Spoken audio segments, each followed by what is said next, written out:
Quero chamar aqui à frente o presbítero Daniel, ele vai ser o ministro da palavra nesta noite. Também quero orar já pela vida dele.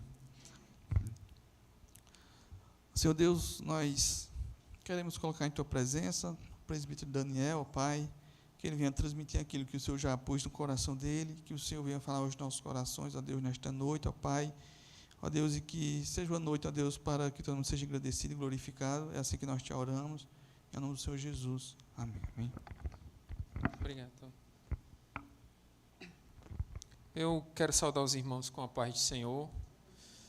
Eu queria que você abrisse a sua Bíblia comigo no Salmo 90, Salmo de número 90. Nós vamos ler só um versículo desse Salmo 90, versículo número 12. Que inclusive é um versículo bastante conhecido desse Salmo. Tem outros que são bem conhecidos nesse Salmo 90, mas esse talvez seja um dos mais conhecidos desse Salmo. Salmo 90, versículo de número 12. Nós vamos fazer a leitura nesse momento. Diz assim a palavra do Senhor, apenas um verso. Ensina-nos a contar os nossos dias, para que alcancemos coração sábio.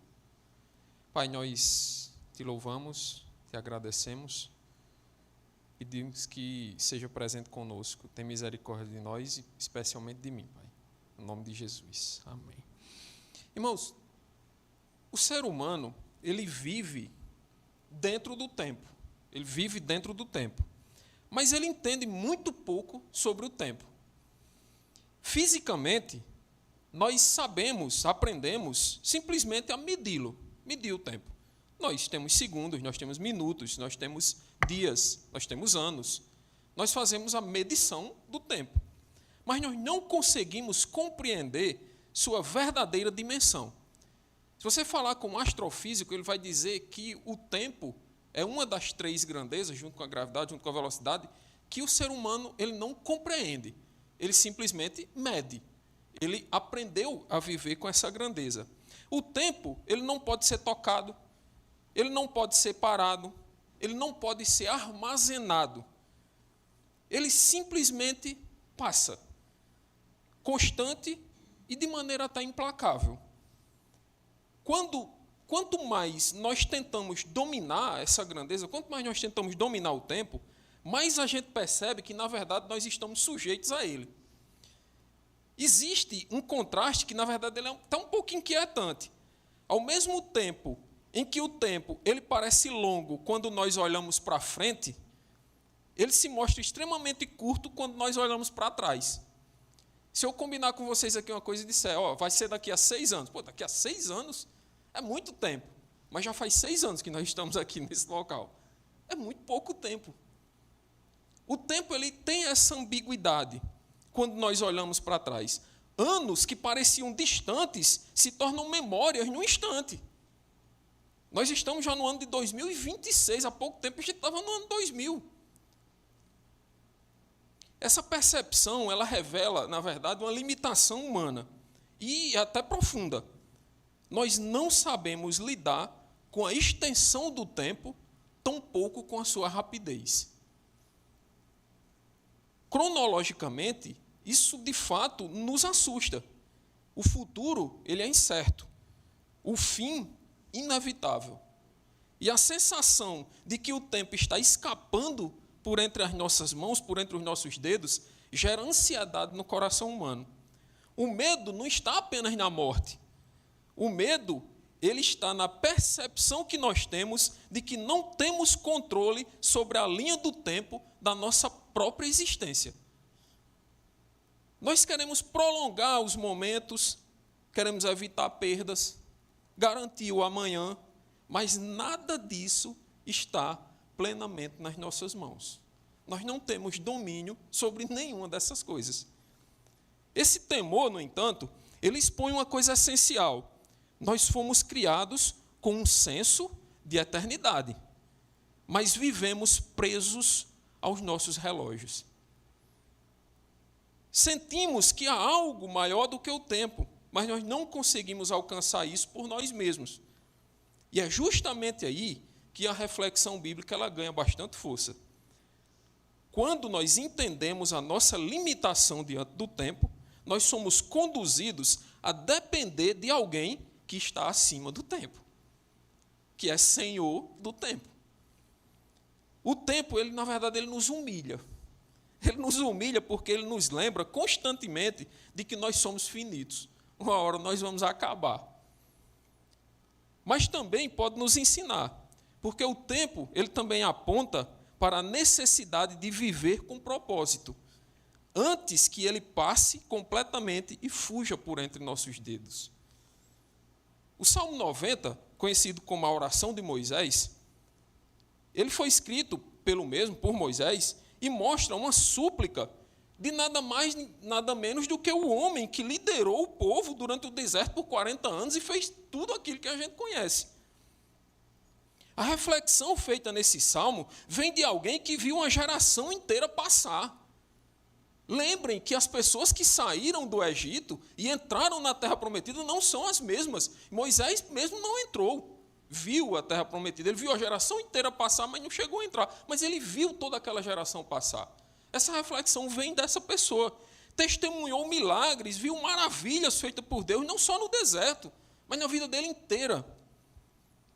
Mas essa oração, ela não é apenas uma reflexão poética de Moisés. Moisés aqui, ele não faz simplesmente uma poesia, uma reflexão sobre o tempo, sobre a vida, sobre essas coisas. Mas Moisés faz um clamor urgente e por um entendimento espiritual do tempo. Moisés inicia o salmo, primeiramente, entendendo que Deus esteve sempre presente com o povo, que ele é eterno, que ele é soberano sobre todas as coisas. Se nós voltarmos para o início do salmo que nós lemos, nós vamos ter o seguinte, no primeiro e no segundo verso. Salmo 90, 1 e 2. Senhor, Tu tens sido o nosso refúgio de geração em geração. Antes que os montes nascessem, Tu os formastes a terra e o mundo, de eternidade em eternidade, Tu és Deus. Perceba que a primeira coisa que Moisés faz nesse salmo, que ele busca entender essa questão do tempo, ele entende a primeira coisa dizendo, Senhor, Tu és eterno. De geração em geração Tu estás conosco. Tu fundastes o mundo antes das outras coisas, antes que tudo fosse, Tu és. A oração de Moisés começa com ele entendendo, procurando entender o tempo, mas ratificando que Deus está acima desse tempo. Porque não adianta tentar entender o tempo, ou pelo menos querer contá-lo, sem entender que Deus está acima do tempo. De que nós temos algo acima do Cronos. Nós estamos inseridos nesse Cronos, nós estamos presos aos nossos relógios. Mas existe alguém que não está.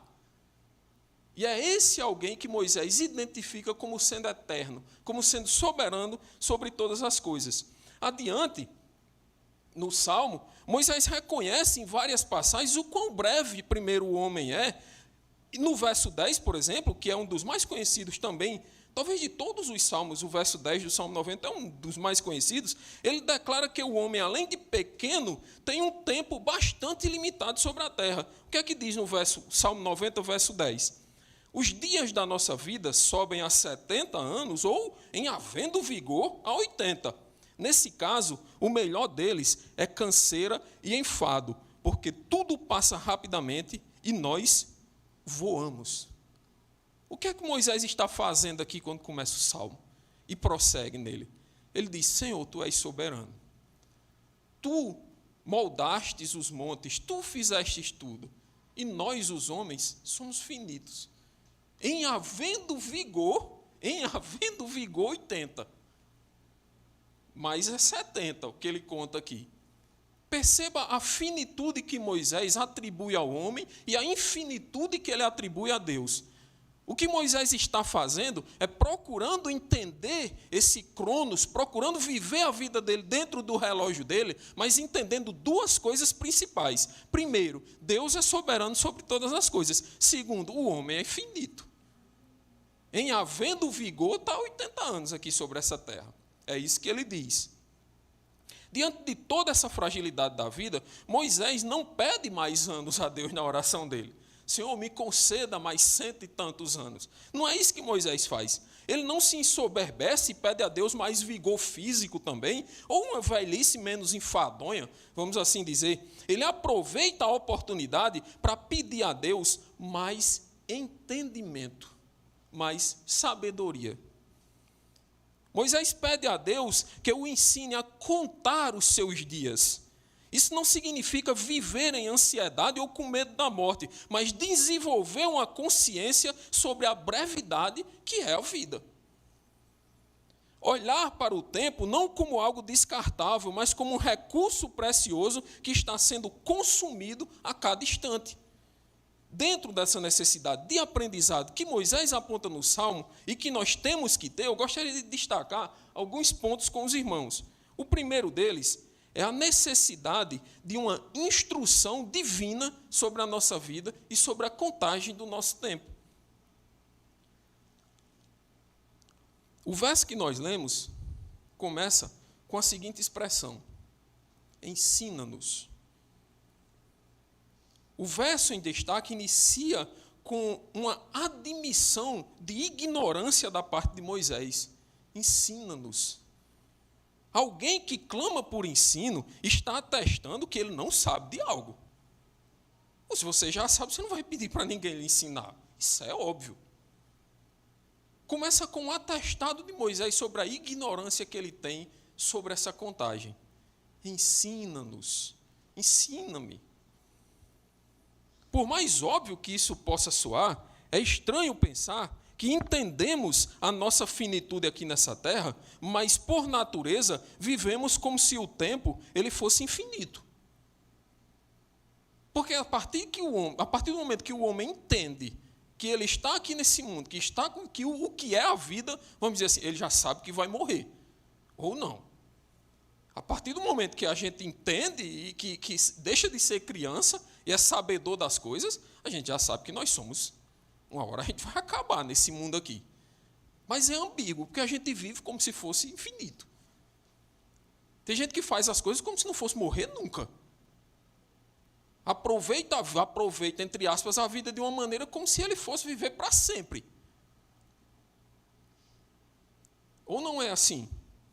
Parece ambíguo. Nós vivemos com uma tendência de procrastinar decisões, inclusive as espirituais e relacionais também.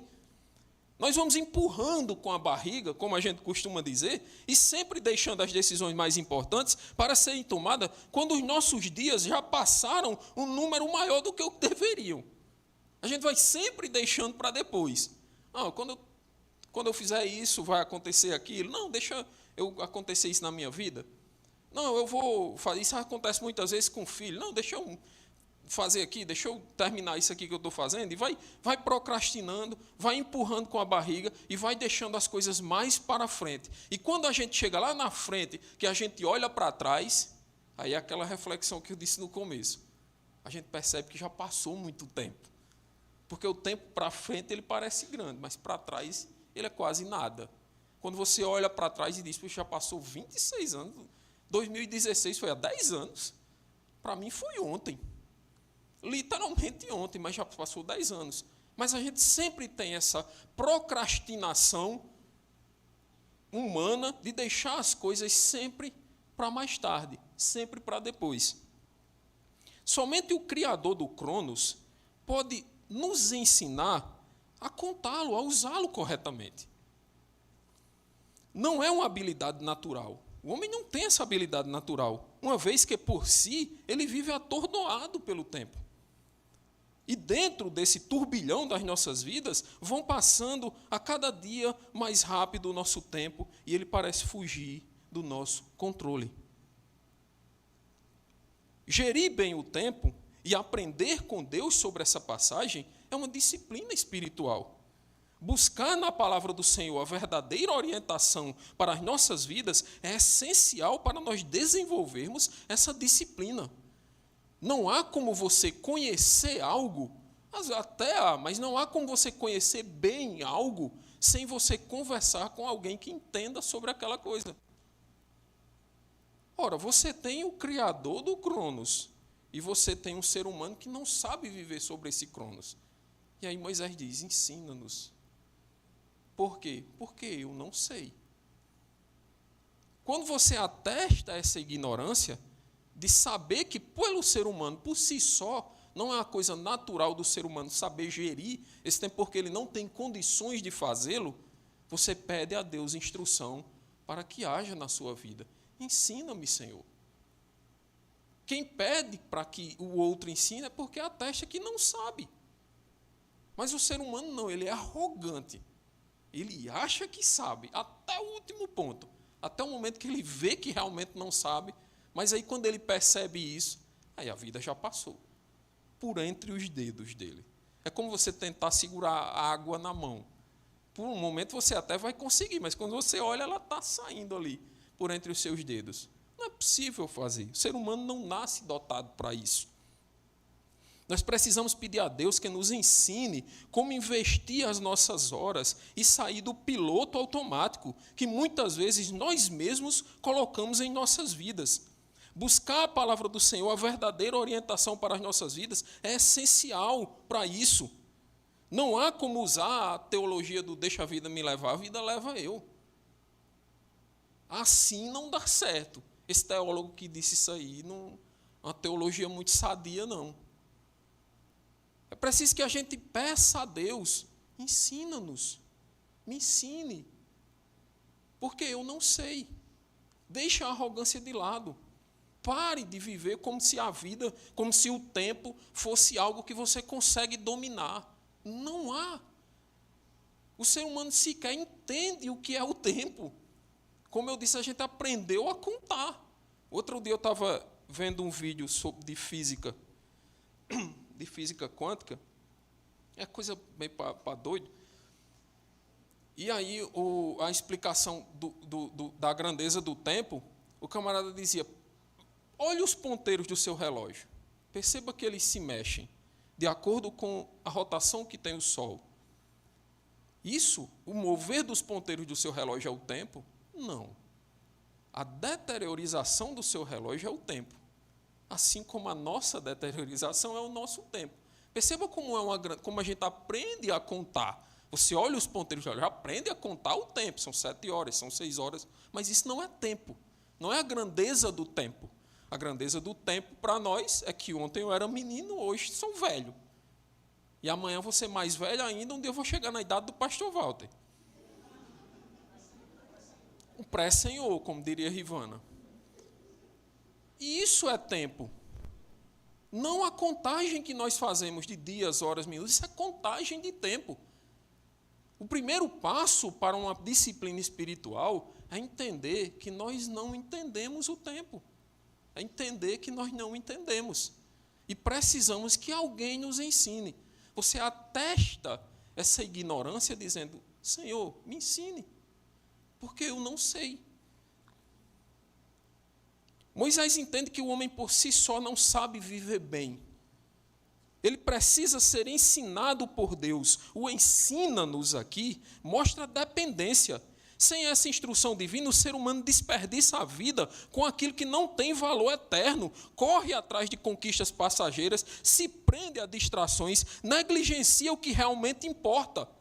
Moisés entende que apenas Deus pode ajustar a nossa perspectiva, alinhando o nosso coração com a eternidade. Aí sim, Moisés entende, ensina-me, porque eu preciso entender e buscar o que é eterno. Em segundo lugar, nós temos a disciplina da contagem. Quando ele diz ensina-nos, o que é que ele está querendo que Deus ensine a ele? E nos ensine, na verdade. Ele pede para todos. Ensina-nos o quê? A contar os nossos dias. O que chama a atenção é que Moisés não pede que Deus o ensine a contar os anos que irão se passar. A longo prazo, o permita entender situações, mas ele pede que o Senhor ensine ele a contar os dias. Porque Moisés poderia muito bem dizer, Senhor, ensina a contar os meus anos que estão aí pela frente. Mas não, ele pede, Senhor, ensina-me a contar os meus dias. Moisés pede a Deus que dia após dia Deus esteja ensinando ele a mais e mais sobre o quão, de fato, são os planos de Deus para a existência dele, mas que faça isso diariamente. Que Moisés esteja aprendendo isso dia após dia, contando os dias e aprendendo com Deus dia após dia. Ensina-nos a contar os nossos dias. Moisés pede que Deus, dia após dia, dê a ele e aprenda mais sobre o quão são de fato esses planos, sem pressa, sem pular etapas, sem viver o amanhã antes do hoje, sem pôr a carroça na frente do burro. Dia após dia, dioturnamente, aprendendo mais do Senhor, confiando que a cada dia esse ensinamento viria a suprir a necessidade diária do dia. O que Moisés está dizendo é que ele quer que o Senhor ensine ele a contar hoje, e quando for amanhã, ensine ele a contar de novo, o outro dia após dia. Ele não diz, Senhor, eu quero que você me ensine a contar aqui os 10 anos de uma vez, que aí... Tinha um primo meu que toda vez que passava por meu tio, irmão de minha mãe, ele dizia, a benção. Aí meu tio dizia, Deus lhe abençoe. Aí quando ele voltava lá dentro da casa, dizia, a benção. Aí meu tio sentou ele aqui e disse, senta aqui. Pelos próximos 10 anos você está abençoado. Pronto, não precisa mais me pedir, não. Não é assim que funciona. Ele queria que sempre que estivesse vendo meu tio, pedisse a benção a ele e ele abençoasse. O que Moisés está fazendo aqui não é dizer, Senhor, me ensina a contar agora aqui uma leva de tempo e aí me esqueça. Não, me ensina a contar hoje o meu dia e amanhã você ensina a contar o meu dia de novo. Ensina a contar os meus dias, dia após dia, hora após hora. Meses e anos, eles são amplos, uma espécie de combo de informações, difícil até de sintetizar muitas vezes. A informação que a gente vive num ano é muita coisa, num mês é até muita coisa, mas os dias eles são práticos, são imediatos. Viver um dia de cada vez, com propósito e refletindo sobre qual é o plano de Deus para a nossa vida hoje, é o segredo da fidelidade que nós temos que ter com Deus. Me ensine a contar o meu dia. Que eu acorde de manhã e vá dormir e aprenda a contar isso que aconteceu nesse curto, não é nem 24 horas, é de manhã até a noite. Então me ensine a contar isso, dia após dia, dioturnamente. Essa é a oração de Moisés, esse é o pedido dele. Contar os nossos dias não é ser mórbido, pessimista, viver angustiado com o amanhã, mas é ser realista. Reconhecer que o tempo é um recurso não renovável. E cada dia ele é proporcionado por Deus e é uma bênção nas nossas vidas. É isso que nós devemos entender, contando os nossos dias, sendo realista. Deus me deu esse dia para eu viver. Eu acordei. Poderia muito bem não ter acordado. Poderia não ter nem ido dormir. Ou como diria um amigo meu, ter acordado morto, que eu não sei como é que funciona. Mas entender que nós temos esse dia. É uma dádiva de Deus. E nós precisamos desfrutá-lo. Sendo realistas, nós estamos vivos. Não é ser pessimista, não é nem ser otimista. O famoso escritor paraibano Ariano Suassuna, ele dizia que o otimista é um tolo. Acha que tudo vai dar certo. Aí ele disse, o pessimista é um chato, pensa que nada vai dar certo. Ele disse, eu prefiro ser, bom mesmo é ser um realista esperançoso. Por quê?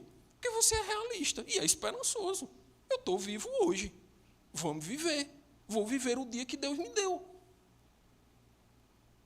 Vou ter paz com o meu dia, porque Deus me deu ele para viver. Contando os meus dias, dia após dia. É isso que Moisés está dizendo. Senhor, ensina-me a contar os meus dias. Eu quero contar dia após dia e viver dia após dia uma fidelidade contigo.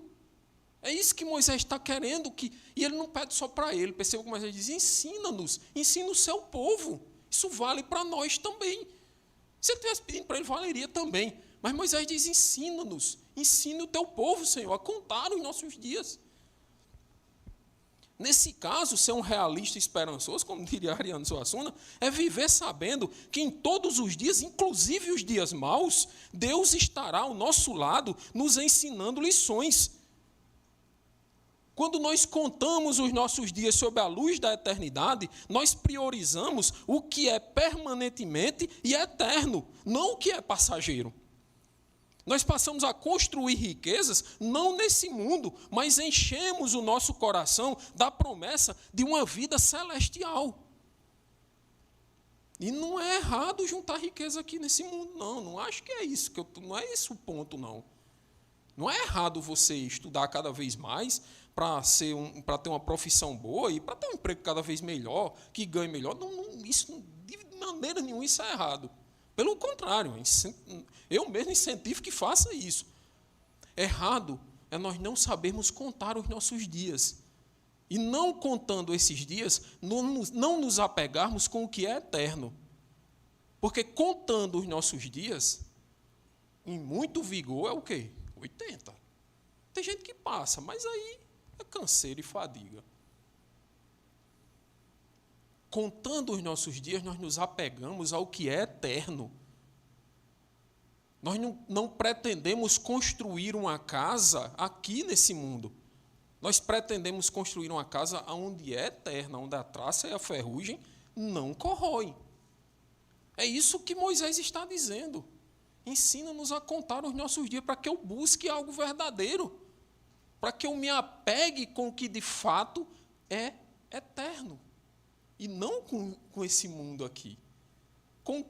Contar os nossos dias é passar dia após dia na presença de Deus, entendendo que Ele tem uma promessa para nós de vida eterna. Essa é a diferença de você saber contar os seus dias. Se você não conta os seus dias dessa maneira, sua vida é o quê? Angústia. O céu que você vai viver é isso aqui.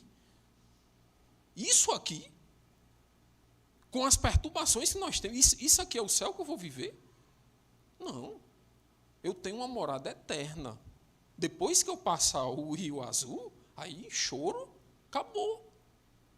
É isso que Moisés está dizendo. Aprenda a contar, ensina a contar os nossos dias. Nós precisamos contar, nós precisamos entender, aprender a fazer isso, para nos apegar com o que está depois desses dias. O objetivo final de Moisés aqui, o que de fato ele quer que Deus ensine a ele, é contar os dias, mas para quê? Que Moisés quer que Deus ensine a ele a contar os dias dele? Tem a resposta no texto. O objetivo final é sabedoria.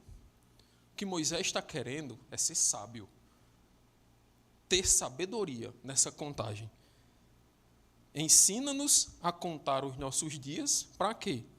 Para que alcancemos um coração sábio. Olha o que é que Moisés está pedindo a Deus. Ensine a que dia após dia eu aprenda a fazer essa contagem. Não é para que eu fique angustiado e diga, já passou 20 anos, eu estou aqui, como o pessoal costuma dizer aí, eu já estou mais lá do que cá, já estou descendo a ladeira. Não é isso que Moisés está querendo.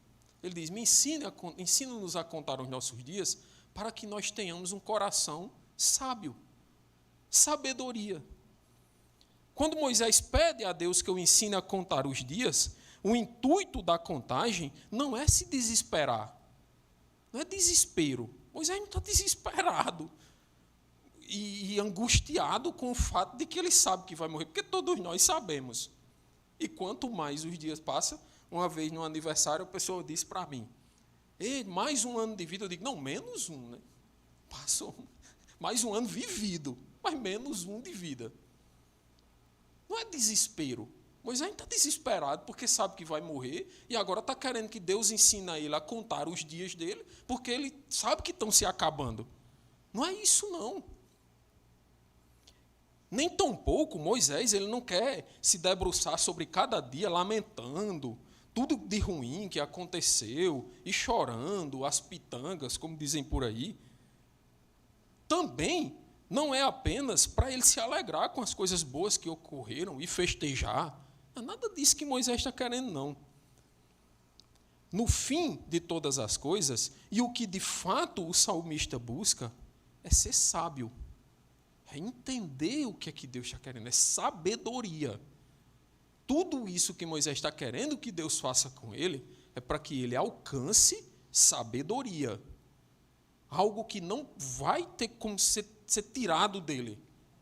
Se ele alcançar essa sabedoria, ninguém pode chegar e dizer, me dê, que agora é minha.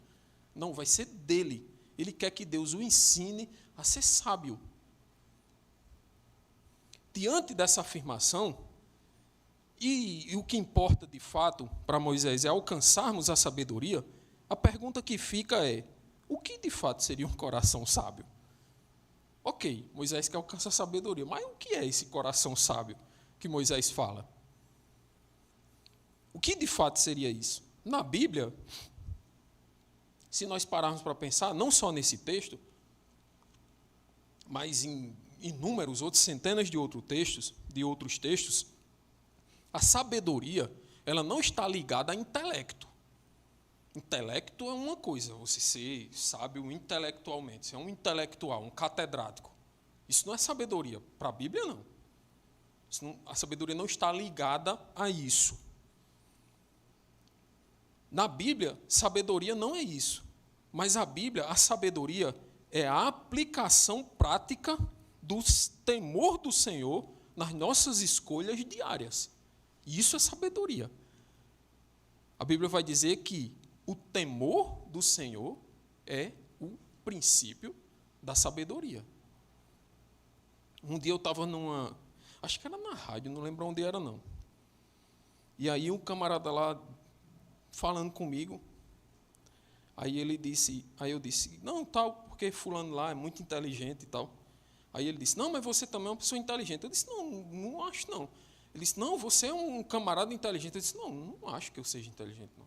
Aí ele disse, e quem é inteligente para você? Eu disse, para mim, inteligente para mim é um pai de família que sustenta a família inteira com salário mínimo.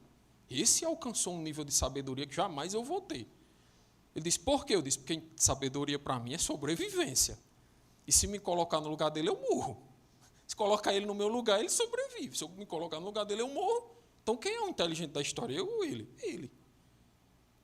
Só que sabedoria na Bíblia não está ligada a essa questão de intelecto, de você saber se virar, de você saber as coisas, de você ir para um programa de televisão e acertar todas as respostas e ganhar 1 milhão. Isso não é sabedoria, isso é conhecimento, você saber das coisas, é intelecto. Sabedoria na Bíblia é temer a Deus e agir conforme os seus desígnios. Isso é sabedoria. O temor ao Senhor é a sabedoria. É isso que Moisés está querendo. Ensina-me a contar os meus dias para que eu alcance um coração sábio, um coração que tenha a tua palavra e caminhe dia a dia contigo. É isso que Moisés está dizendo. Ensina-me a fazer isso. Me ensine a entender que cada dia que o Senhor colocou na minha vida é uma dádiva para eu viver.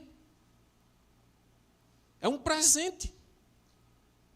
Para que eu viva esse dia no temor do Senhor e diante da tua palavra. É simplesmente isso que Moisés quer. Ele quer alcançar sabedoria no temor de Deus, aprendendo diariamente com Deus e vivendo dioturnamente com Deus, para que ele possa alcançar esse coração sábio. O coração sábio é exatamente isso. A expressão coração sábio vai muito além de inteligência ou conhecimento acumulado. No pensamento bíblico, o coração, essa palavra coração, representa o centro da vida. Quando a Bíblia diz coração, não é o órgão, coração simples. O coração representa o centro da vida. Mente, vontade, emoções, decisões. Portanto, aqui, ter um coração sábio é viver de maneira alinhada com Deus, tomando decisões que refletem a vontade dEle e não a nossa. Isso é o coração sábio que a Bíblia tanto fala. A base de tudo está em um princípio muito claro, como eu disse. Provérbios 9:10 diz, o temor do Senhor é o quê? O princípio da sabedoria. Então, o coração sábio teme a Deus. E o pastor Walter dizia de manhã, temer a Deus não é ter medo, não. Totalmente, não tem nada a ver com ter medo. Tem a ver com seguir os seus desígnios. Isso significa que um coração sábio começa com a postura correta diante de Deus, reverência, submissão, reconhecimento de que Ele é o Senhor da vida. Não existe uma verdadeira sabedoria sem esse fundamento. Ora, que sabedoria é essa que não teme a Deus? Não entende que os desígnios do Senhor são verdadeiros? Então isso não é sabedoria, é conhecimento acumulado. Você vai ganhar 1 milhão lá no programa, mas não é sábio.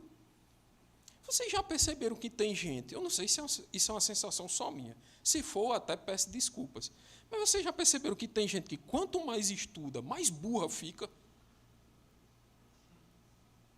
Não no sentido de conhecimento agregado, que a pessoa é um poço, é um dicionário, mas ela é uma pessoa que você não consegue lidar, porque é alguém extremamente difícil.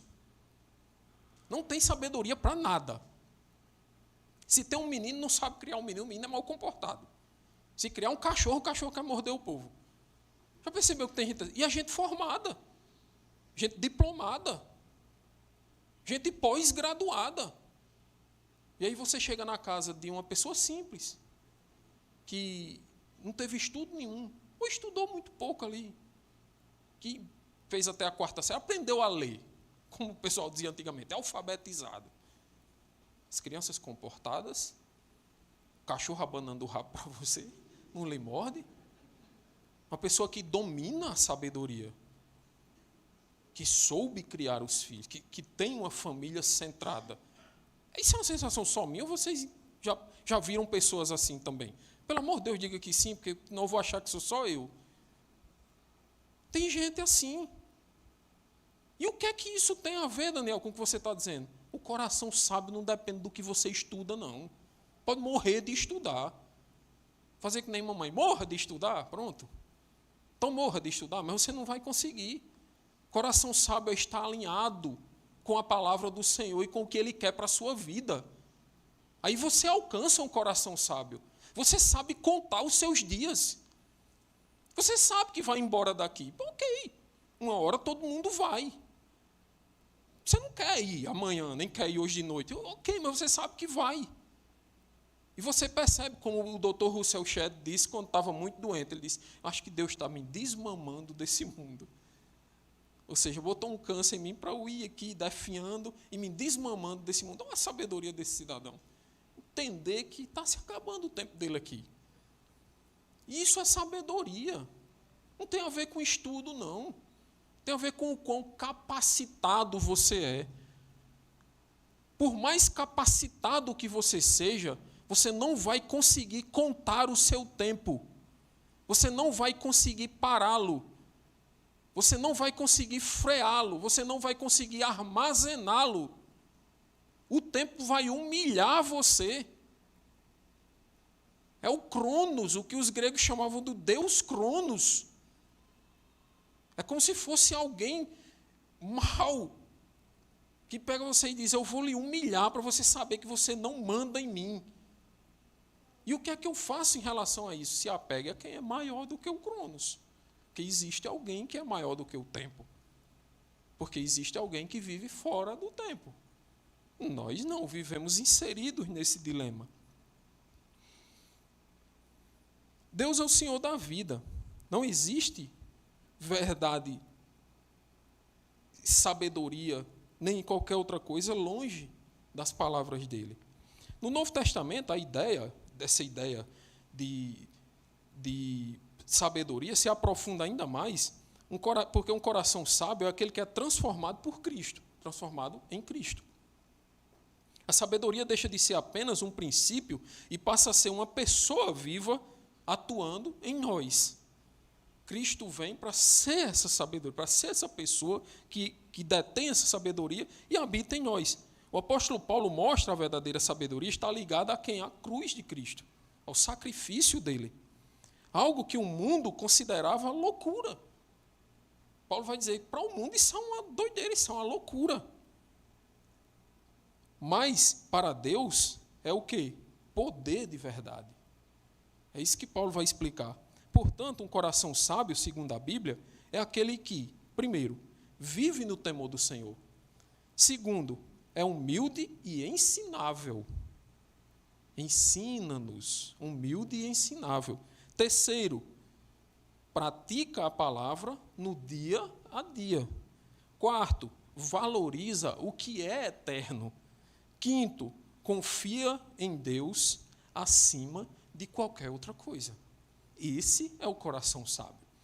Esse é o coração que alcançou a sabedoria, que repousa e descansa sabiamente naquele que é Senhor do tempo. Esse tipo de coração, ele não nasce naturalmente. Você não consegue nascer já assim. Não é uma coisa nata do ser humano.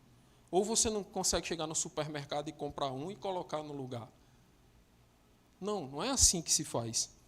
Ele é formado por Deus ao longo de uma caminhada com Ele.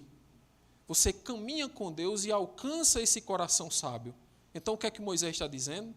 Ensina-nos a contar os nossos dias, a caminhar contigo, para que eu alcance esse coração sábio, para que eu alcance essa sabedoria, para que eu, com o tempo que vai se passando e os dias que vão sendo contados, eu entenda que tu és maior do que o tempo que eu tenho, inclusive aqui na terra.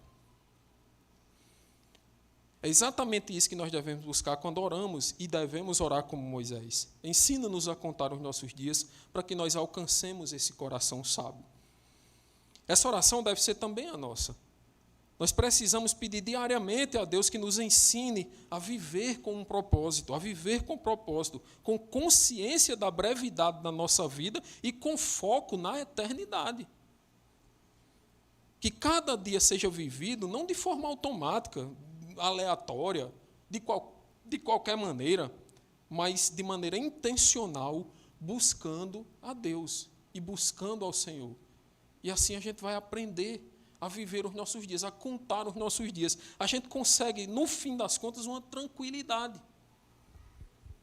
Outro dia eu estava conversando com Érica, e ela dizendo que lá no trauma, na UTI, que eu acho que é o canto do trauma que o pessoal mais recebe alta celestial, e ela disse que tem um pessoal que fica se agarrando ao mundo, não quer ir embora de jeito nenhum. E fica, não me deixe e tal, não sei o quê. Ela diz, e tem gente que fica tranquila. Como se dissesse, chegou a minha hora. Eu vivi isso aqui e tá bom, vou para outro canto. E quando vai procurar, a família vem e aquela coisa toda, você percebe que aquela pessoa era uma pessoa que caminhava com Cristo. E entendia a brevidade desse tempo que nós vivemos. Que muito... Moisés está dizendo aqui, se muito você tem, é 80. Que é pouco tempo. Quando você olha para trás, pouquíssimo tempo. Olhando para frente é muito tempo, como eu falei, mas olhando para trás é pouco tempo. Outro dia o pastor Walter dizia aqui, que ele disse, eu estava no exército, não lembro quanto tempo faz, em 85, e lá de trás eu respondi, 41 anos. Mas é porque eu nasci em 85, não é porque eu sou bom de conta. Então, é a idade que eu tenho, né? Se não fez 41, vai fazer. Se perguntar para ele, vai dizer, para mim foi ontem. Passou-se como um raio. 41 anos daqui para frente, você diz, puxa, é muito tempo, daqui a pouco acaba. Como é que você vai viver isso se você não fizer uma contagem dia após dia? Se você não alcançar um coração sábio, daqui a pouco seu tempo acaba. Não, mas você está... Não estou querendo assustar ninguém, não é para se assustar. É para entender que nós precisamos aprender. Como Moisés disse, primeiro nós precisamos entender que não sabemos. Segundo, precisamos pedir a Deus que nos ensine. Porque nós precisamos entender e aprender a contar os nossos dias. No fim das contas, o aprendizado não é sobre quantos dias nós vamos ter. Não é sobre isso. Não é essa a questão. Mas é sobre como nós viveremos cada um desses dias. Quantos dias nós vamos ter, nós não sabemos. Nós temos controle de como nós viveremos cada um deles. Aí a gente tem controle. Um coração sábio não é formado pelo passar do tempo, mas pela ação de Deus nesse tempo que nós temos, esse tempo em nós. E quando Ele nos ensina a contar os nossos dias, é que nós começamos a viver de verdade. Até então você não vive de verdade. Você passa pelo tempo. E o tempo passa por você. Para viver de verdade, você precisa aprender a contar os seus dias. E só Deus pode lhe ensinar a fazer isso. Que Deus nos ilumine e derrame da sua graça sobre nós. Amém? Vamos louvar ao Senhor.